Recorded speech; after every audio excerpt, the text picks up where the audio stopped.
Samantala, nagtala ng panibagong record high ngayong araw ang Philippine Stock Exchange Index.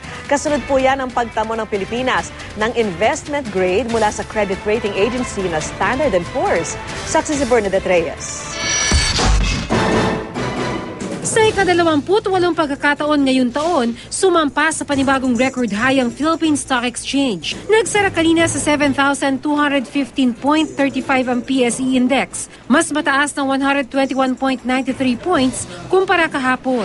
Ang panibagong sigla sa merkado, nasaksihan kasunod ng pagsungkit ng Pilipinas ng panibagong investment grade rating mula sa Standard & Poor's Rating Services. Bago niyan, binigyan na rin ng investment grade ng Fitch ang Pilipinas nitong Marso. Kaya naman tinawag na Asia's Rising Star ng Moody's Analytics ang bansa dahil sa patuloy umanong paglago ng ating ekonomiya. Dahil investment grade na ang Pilipinas, mas madali na raw makakautang ang bansa kapalit ng mas mababang interes. Sabi ho ng World Bank, pag ang bayan nakatanggap ng investment grade, yung borrowing cost ho ng bayan bababa by 30%. Ayon sa World Federation of Exchanges, ikatlo ang Pilipinas sa best performing market sa buong mundo noong 2012. Pero para raw maramdaman ng ordinaryong Pilipino ang benepisyo ng gumagandang imahe ng Pilipinas, kailangan makahikayat ng mga mamumuhunan sa bansa.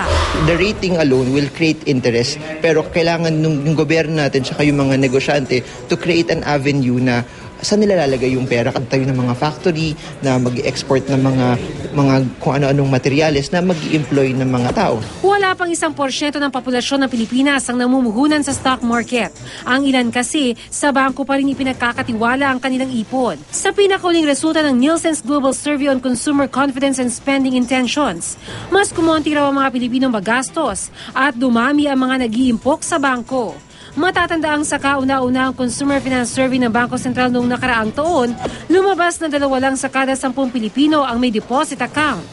Ayon sa BSP, habang lumalago raw kasi ekonomiya at lumalaki ang kita, dumarami raw ang nagtitipid at pinipiling magtabi ng pera sa bangko.